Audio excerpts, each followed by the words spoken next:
Hai Andika, guys di sini di video kali ini kita akan re-unboxing sebuah smartphone yang sebenarnya udah pernah saya unboxing. Cuman ini adalah versi yang berbeda atau varian yang berbeda. Ini varian yang paling tinggi dengan memori RAM 12 GB, memori internal 256 GB. Nah, di video kali ini kita akan melihat desain yang berbeda dan juga nanti kita benchmark apakah perbedaannya ada dengan yang RAM 8 GB kemarin. Tapi seperti biasa sebelum kita mulai videonya, buat kalian yang belum cuci tangan dulu. Kalau udah cuci tangan langsung aja subscribe channel ini, karena di channel ini kita akan membahas informasi menarik mengenai dunia gadget dan juga teknologi yang akan membuat hidup kalian lebih inspiratif dan produktif. Oke lah, jadi langsung aja. Dan kalau kalian tanya kenapa udah nggak ada plastiknya, seperti biasa kalau lihat bea cukai pasti dicek lagi dan dibuka. Tapi untuk dalamnya masih aman. Oke, jadi di dalamnya seperti biasa, seperti yang kemarin. Jadi di sini ada Hasta la Victoria Siempre. Yang kemarin di kolom komentar udah ada yang ngertiin, cuman saya lupa artinya apa. Jadi silakan komen lagi ini artinya apa ya. Hasta la Victoria Siempre. Kemudian untuk Nubianya yang saya beli sekarang warnanya adalah warna ini, kalau dari Nubianya sih warnanya adalah Pulse, Pulse tulisannya. Cuman kalau mata saya melihat ini ya warna Nintendo yang neon gitu loh. Jadi kayak merah sama biru. Ya terlalu rame, cuman saya penasaran aja karena saya udah bahas yang warna hitam, jadi kita bahas yang warna lain. Oke, kemudian seharusnya kalau misalkan sama, ini adalah adapternya yang memiliki 55 watt yang kenceng banget. Kalau nggak salah kemarin itu 26% ke 94%, cuman butuh waktu 26 menit. Cuman karena seperti biasa ya, karena ini pasar global atau bukan untuk Indonesia, jadi dia chargernya gepeng seperti ini. Oke, kemudian di dalamnya lagi ada kabel data. Jadi kabel datanya ini kabel data yang keren banget. Dia memiliki desain gaming seperti ini dan Type C to Type C. Jadi bukan USB to USB, tapi dia udah Type C to Type C yang memang kenceng banget. Dan yang unik di Nubia Red Magic 5G ini, ketika kita ngecas ya, dia kipasnya akan nyala karena Nubia Red Magic 5G ini punya kipas yang benar-benar kipas di dalamnya dan cuma lumayan berisik. Jadi kalau misalkan kalian pakai charger biasa aja yang bukan 55 watt, menurut saya nggak usah diaktifin. Kemudian nggak ada apa-apa lagi ya. Di sini ada kitab administrasi. Ini apa nih? Ini ada email. Nggak ada, kita nggak dapat case. Di versi kemarin juga nggak dapat case, sama aja. Oke lah. Sekarang kita rapikan dulu lagi untuk ini. Oke, jadi ini kita buka dulu. Mana ini? Slidingnya dari sini.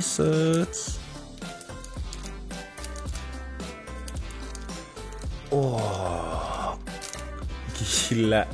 Dan yang warna ini ternyata juga berat, sama aja beratnya ya. Kemudian di sini ada kayak stiker, kalau kalian beli rokok itu ada kayak stiker bea cukai gitu ya. Di sini juga ada IMEI. Oke lah, sekarang kita nyalakan atau kita bahas sedikit aja dari segi desain ya. Dan perbedaannya dengan yang warna hitam kemarin, tentu kalau yang warna hitam buat kalian yang suka yang simple bagus sih. Cuman kalau kalian suka yang kayak menunjukkan, oh aku gamers, kayaknya desain ini lebih cocok karena dia memiliki desain yang lumayan rame. Kemudian kalau kalian lihat di sini ada kayak perubahan cat juga di sini di dekat konektornya, jadi cukup menarik desainnya ya. Kemudian di sini juga ada tulisan 5G, di sini ada logo Nubia yang nanti juga akan bisa menyala.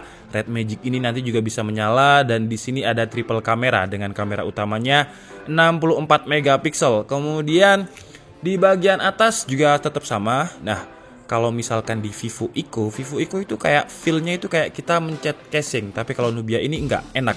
Jadi dia kayak ada semacam keset-kesetnya gimana gitu ya. Berbeda. Jadi permukaan casing ini sama tombol shoulder trigger L1 R1-nya ini beda.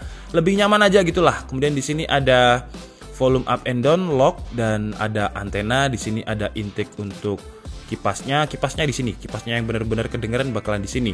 Kemudian di sini ada konektor di bagian kiri. Di sini ada tombol game mode. Kemudian di bagian bawahnya ada SIM card.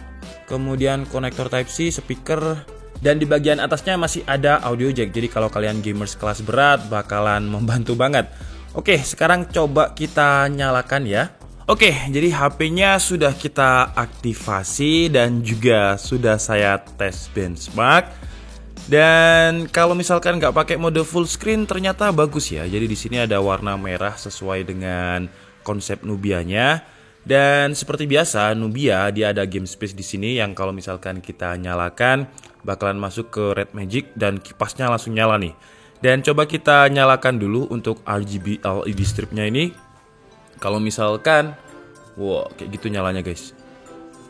Wow, menurut saya sih masih bagus yang hitam ya kalau misal logonya nyala, karena kontras saja. Nah ini kalau kalian dengarkan, ini saya pakai yang rapid cooling, jadi suara yang paling kencang. Jadi suaranya ini kenceng banget. Coba saya dekatkan ke mic sebentar. Nah jadi suaranya emang udah kayak suaranya laptop ketika full load gitu. Dan sekarang langsung aja kita buka ya. Tadi sudah saya tes untuk Antutu benchmarknya. Dan di Antutu ternyata meskipun ini pakai RAM yang 12 GB, tidak ada perubahan yang signifikan. Ya ada penambahan cuman nggak terlalu signifikan. Dengan skornya itu 604.383 dengan detailnya seperti ini. Di yang versi 8 GB kemarin dapatnya 601.000. Jadi selisih cuman sekitar 3.000 dengan selisih RAM yang 4 GB. Jadi sepertinya untuk benchmark sintetik tidak terlalu berpengaruh. Dan kalau di rankingkan ya 601.000 kemarin aja nomor 1, apalagi kalau 604.000 harusnya sih nomor 1 juga, dan nomor 1 memang. Dan di 3D Mark ini OpenGL-nya mendapatkan skor 7.257 dan Vulkan-nya 6.678. Kayaknya hampir sama juga. Jadi di 3D Mark memori RAM juga tidak berpengaruh. Kemudian kalau di Geekbench performa single core-nya 855 dengan multicore 3022. Hampir sama ya ternyata dengan RAM 8 GB. Jadi kalau di Nubia memori RAM tidak terlalu berpengaruh. Oke, sekarang kita coba di Honkai Impact 3 yang open world ya. Dan ini kita pakai settingan yang mentok rata kanan. Dan kalau kalian lihat di sini 60 fps, cuman kita bisa pakai refresh rate yang lebih tinggi untuk memasang Honkai Impact 3 biar tetap dapat 144 kalau misalkan Snapdragon 865-nya kuat. Jadi Nubia ini juga punya fitur karena dia punya 3 mode nih. Jadi ada 60Hz, 90Hz dan 144Hz. Dan kalau misalkan 144Hz, gameplay dari Nubianya akan memaksa game untuk menjalankan 144Hz. Nah jadi itu meskipun merah tapi 70 fps karena game bench-nya itu membacanya dia bisa 144. Jadi makanya kalau itu tadi drop 36, cuman udah lancar lagi. Sekarang kita coba lagi ya. Kita cari scene yang paling mematikan lah untuk Nubia ini.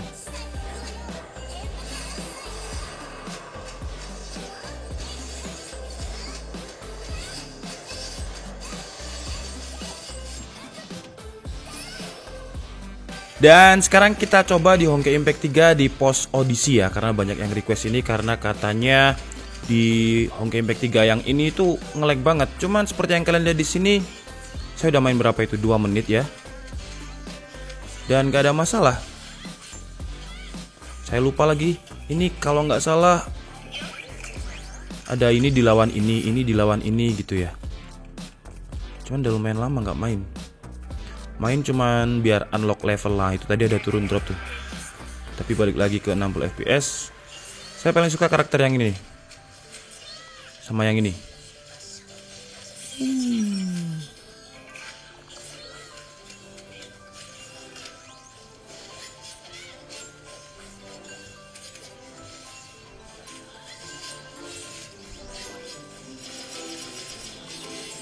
Wow, oke, sejauh ini sih nggak ada lag ya. Oke lah, jadi kayaknya cukup segitu aja untuk re-unboxing dan juga re-hands-on dari Nubia Red Magic 5G ini.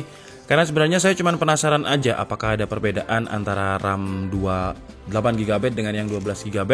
Dan kalau kalian tanya bagaimana cara untuk measuring FPS ini, kalian bisa pakai aplikasi namanya Geekbench. Untuk linknya nanti akan saya taruh di kolom deskripsi. Jadi ternyata nggak ada performa yang cukup signifikan antara RAM 8GB dengan 12GB di Nubia Red Magic 5G ini ya. Kalau di device lain saya belum tahu. Jadi intinya kalau misalkan kalian beli, kalau misalkan ada opsi 8GB, 256GB, mending 8GB aja. Karena 12GB untuk di smartphone, gamenya ini belum ada yang terlalu bisa membunuh Snapdragon 865 dan RAM 12GB gitu. Mungkin ke depan kalau misalkan ada game-game yang lebih dahsyat lagi yang bisa membunuh RAM 12GB dan Snapdragon 865 mungkin masih oke lah. Oke, jadi mungkin cukup segitu aja ya video unboxing kali ini. Saya minta maaf kalau ada kesalahan dalam penyampaian informasi. Seperti biasa, kalian bisa mengkoreksinya di kolom komentar. Saya Dika Setiabudi and see you on the next video. Bye-bye.